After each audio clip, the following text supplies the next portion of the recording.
বর্তমানে জাতীয় বিশ্ববিদ্যালয়ের অধীন বিএড কোর্সে ভর্তি প্রক্রিয়া চলমান রয়েছে এবং এই ভর্তি প্রক্রিয়াটা আগামী 16ই মার্চ 2025 খ্রিস্টাব্দ পর্যন্ত কিন্তু চলবে। তো পূর্বে এই বিএডের যখন সার্কুলারটা হয় তখন 16ই ফেব্রুয়ারি থেকে শুরু করে 6 মার্চ পর্যন্ত সময়টা দেয়। পরবর্তীতে জাতীয় বিশ্ববিদ্যালয় আবার 10 দিন টাইম এক্সটেনশন করে 16ই মার্চ 2025 পর্যন্ত সর্বশেষ এই বিএড কোর্সে ভর্তির ডেট ফিক্সড করে। তো আমি আমার ইউটিউব চ্যানেলে একটা ভিডিও আপলোড করেছিলাম যে বিএড কেন করতে হয় এর গুরুত্ব সম্পর্কে একটা ভিডিও আপলোড করেছিলাম, আর আরেকটা ভিডিও আপলোড করেছিলাম যারা বিএড ভর্তির জন্য আবেদন করবেন অনলাইনে গিয়ে তারা কিভাবে আবেদন করবেন। আমি সরাসরি কিন্তু অনলাইনে গিয়ে একটা আবেদন করে আপনাদের দেখাই দিয়েছি যে এইভাবে আবেদনটা করতে হয়। তো এই ভিডিওটা কিন্তু অনেক ভিউ হয় এবং অনেক ক্যান্ডিডেট এই ভিডিওটা দেখে।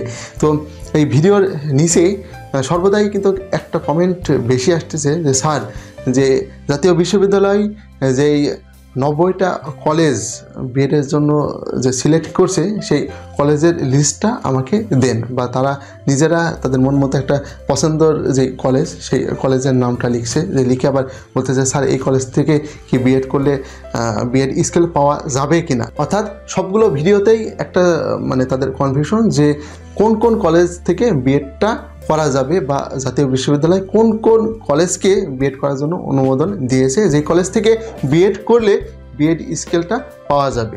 তো আজকের এই ভিডিওতে আমি সেই বিষয়টাই আলোচনা করব। তো বিভিন্ন শিক্ষা প্রতিষ্ঠান রয়েছে যারা কিন্তু বিএড সার্টিফিকেট নিয়ে কিন্তু তারা ভালো রকম একটা ব্যবসা বা বাণিজ্য কিন্তু করে, কিন্তু পরবর্তীতে জাতীয় বিশ্ববিদ্যালয় 2 জানুয়ারি 2024 খ্রিস্টাব্দে একটা তারা পরিপত্র বা বিজ্ঞাপন একটা জারি করে। সেখানে স্পষ্ট বলে দেয় যে তাদের অধীনে 90টি কলেজকে, যার মধ্যে রয়েছে 76টি হচ্ছে বেসরকারি বিএড কলেজ এবং 14টি হচ্ছে সরকারি বিএড কলেজ, অর্থাৎ সর্বমোট 90টি কলেজ রয়েছে যেই কলেজকে জাতীয় বিশ্ববিদ্যালয় বিএডের অনুমোদন দিয়েছে। যেই কলেজ থেকে বিএড করলে আপনি বিএড স্কেল পাবেন, অর্থাৎ বিএড স্কেলে আপনার আর কোনো ঝামেলা থাকবে না। তো এই 90টি কলেজের লিস্ট কিন্তু জাতীয় বিশ্ববিদ্যালয় তারা কিন্তু প্রকাশ করেছে এবং এই লিস্টটা আমি আমার আজকের এই ভিডিওতে দিয়ে দেব এবং আপনি জানতে পারবেন যে এই কলেজ থেকে বিএড যদি করা হয় তাহলে পরবর্তীতে NTRC এর মাধ্যমে যদি আপনি নিয়োগপ্রাপ্ত হন এবং কোনো প্রতিষ্ঠানে যোগদান করার পরে এই বিএড সার্টিফিকেট প্রদর্শন করলে আপনি বিএড স্কেলটা পাবেন, এখানে কোনো ঝামেলা হবে না। আর এখানে আমি আপনাদের আরেকটা কথা বলে দিই, সেটা হচ্ছে আপনি যখন জাতীয় বিশ্ববিদ্যালয়ে বিএড প্রোগ্রামের জন্য আবেদন যখন করবেন, আবেদনের সময় কিন্তু আপনি কলেজ লিস্টও কিন্তু আপনি দেখতে পারবেন। অর্থাৎ আবেদন যখন করবেন, করার পরে আপনার বিভাগ এবং জেলা সিলেক্ট করার পরে আপনি কোন কলেজ থেকে আপনি এই বিএড কোর্সটা করতে চাচ্ছেন সেই কলেজের নামও কিন্তু সেখানে আসবে।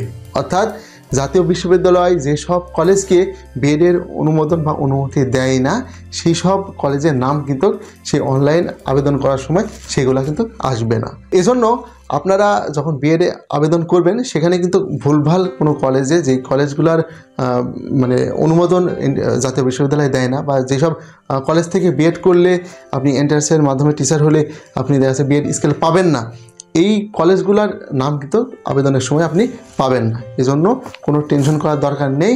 আপনি যখন আবেদন করবেন, আবেদন করার পরে যেই কলেজ থেকে আপনি বিএড স্কেলটা পাবেন সেই কলেজের নামগুলোই কিন্তু দেখতে পারবেন বা আপনি সিলেক্ট করতে পারবেন, তাছাড়া অন্য কলেজ কিন্তু আপনি পাবেন না। তারপরেও আমি এই 90টি কলেজের যে লিস্টে রয়েছে সেই লিস্টটা আমি এখন আপনাদের দিয়ে দিচ্ছি। আপনারা এখান থেকে দেখে নিন যে কোন কলেজে আপনি বিএডের জন্য আবেদন করতে পারবেন বা আপনার সুবিধা মতো যে কলেজটা রয়েছে সেই কলেজটা আপনি এখান থেকে দেখে নিতে পারবেন।